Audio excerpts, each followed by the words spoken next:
maniwala ka sa akin. Kung sinasabi mong may utos na ganon, maniwala ka sa akin, papahamak ka niya. Pag mali ang utos ng superior ko, hindi ako nasunod. Hindi baling masibak ako sa pwesto. Public servants tayo eh. Yes, sir. Kaya ako tumakbo sa politika dahil sa mga ganyang nangyayari. Kaya ako'y tumakbo sa politika. Kasi wala namang magtatanggol sa ganito eh. Ano ba naman ang alam nito? Yes, sir. Ito. Ito.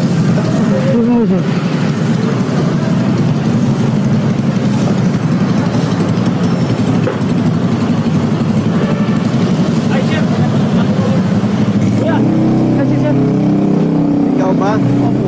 Ano po yun, sir? Siya po yun, sir. Ba? Ano po yun? Pulis ka? Opo, sir. Asan ang lisensya nito? Sir, nasa akin po, sir, kasi hindi ko na po siya i-impound, sir. Ay, tumama ka sa akin sa investigation. Nahirapan kaming maghanap sa iyo ah. Kanina ko pa po siya nanap, sir. Nandun po O ako sa daw ka tubig. magpaliwanag sa investigation. Opo, sir. Ah. O, sumama ka sa amin. Ano ka lang po natin, sir? O, sige lang. Ba't mo ginawa yun? Sir, ano po? Ano bang natapos mo? Criminology po. O, bakit mo kinumpis ka lisensya? Sir, kasi po, i-impound po sana siya kanina, sir. Ngayon, O, hindi po kami nagpanap po sa impounding. magkano hinihingi mo? Ay, wala po, sir. Hindi po ko nangyay, sir. Eh di bale, doon ka magpaliwanag sa ano. Thank you. Anong ginagawa mo dyan? Po? Anong ginagawa mo Sir, doon? bibili sana ng tubig, sir, kasi kanina ko pa po siya hinahanap sa infra po. Baka nakabiyahe kasi Wala, 4 pa isang lang, oras sir. yan naghintay Kasi doon eh. Hindi ka naman Kasi tumating. linggo-linggo, sir, 2.7. Umalis lang po, sir, kasi may inspection po kami. Nasaan lisensya niya? Nandito po, sir, sa motor hinahanap po nga po, sir. Kasi babalik mo. Nasaan lisensya niya? Nandito po siya, sir. Kausap po pa yung presidente. O, halika, kunin mo. Kausap po yung presidente na lang, sir. Alam po na hinahanap namin siya kanina, sir. Wala, mali yung ginawa mo. Nasa motor daw niya yung lisensya. Ilang taon ka ng pulis? 9 years po, sir. O, ba't ginagawa ka ng ganun? Wala kang panikit eh. Doon ko nga po na ano, sir. Doon ko nga po kaya sabi ko, hindi ko po tinuloy ni i-impound siya, sir. Wala, hindi pwede yun. Pang-abuso yun. Pag hinuli natin ang motorista, titikitan natin. Kung wala tayong panikit at may nagawang mali, papayuhan lang natin.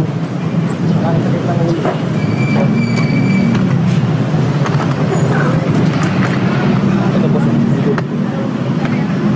Expert po kasi ano na po. Ay hindi, wala. Doon ka magpaliwanag tayo.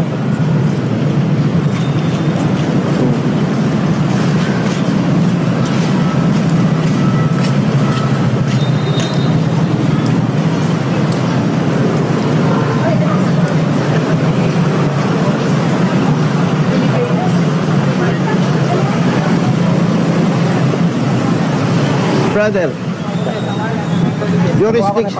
jurisdiction ninyo eh. Doon na lang sa office nyo, hindi na lang doon sa investigation.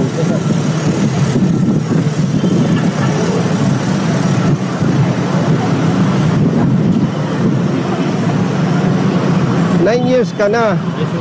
O, tanungin kita, alam mong mali ang ginawa mo.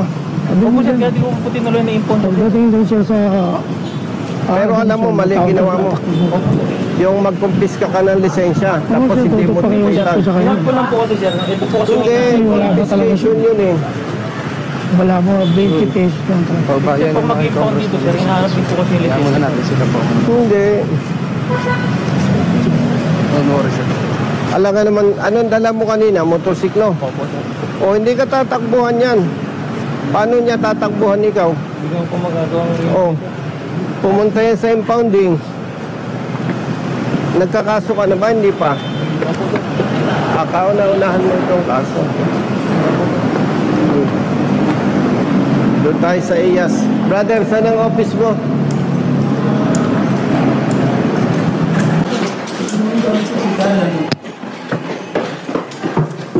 Okay.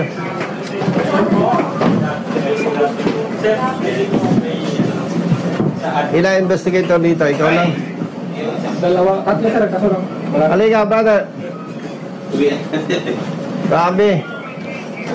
Friday. Pinumpis ka ng tropa natin ang lisensya. Allegedly, may violation. Opo sir. Inescorta niya papunta ng impounding.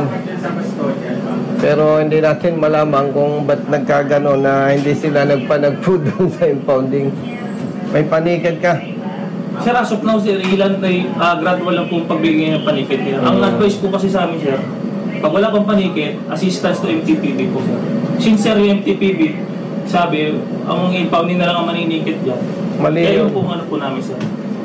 Brother, sinasabi ko sa iyo, mali yan.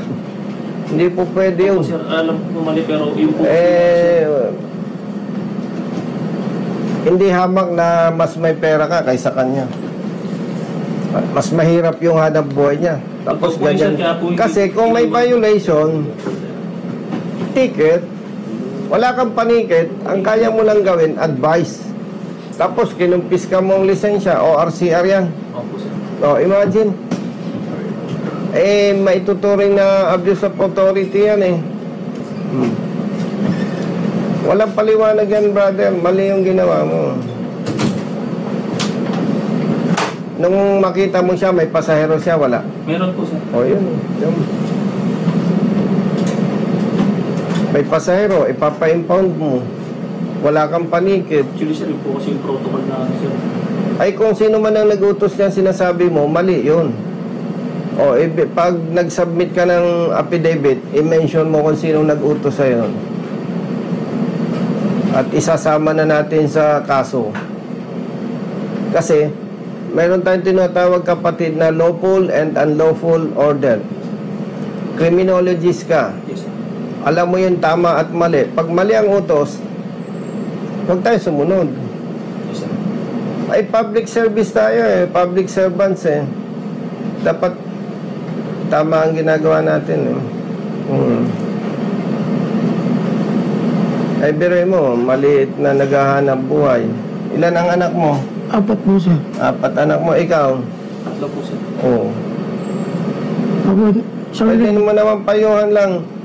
Ito, brother, wag na natin pag-usapan yung violation o wala.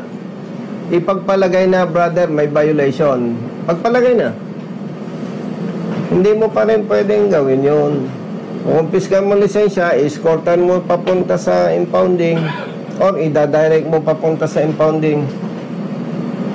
Mag-consult ka doon sa lawyers, mag-consult ka sa veteranong pulis, mag-consult ka sa boss mo. Wala kang makikita pulis na magsasabi tama yung ginawa mo. Dapat may correct ito eh. Paulit-ulit na lang yan eh. Ang daming pulis dito sa kamay nila, brother. Kaya nagpangita ulit tayo eh. Yung nauna, ganyan din eh. Kinumpis ka ng pulis ng lisensya. Kapatid, naintindihan kita, pero maniwala ka sa akin. Kung sinasabi mong may utos na ganon, maniwala ka sa akin, papahamak ka niya. Ano ko na po, sir. Ngayon, ako naman ay retired police. Yes po, sir. Hindi ko kayo kaaway. Opo, sir. Gusto ko lang baguhin yung sistema, brother. Yes, sir. Yes, sir. Na may mga pulis na ang pakiramdam, sila na yung pinakasiga. Regardless kung anong explanation natin, may tuturing na pang-abuso sa kapangyarihan yon. Opo, sir. Naniwala lang po sa kanila, sir, na assumption na... Ay, kailangan matuto ka na hindi ka dapat nasunod sa mali. Hindi ka naman magiging criminologist kung mahina ka eh.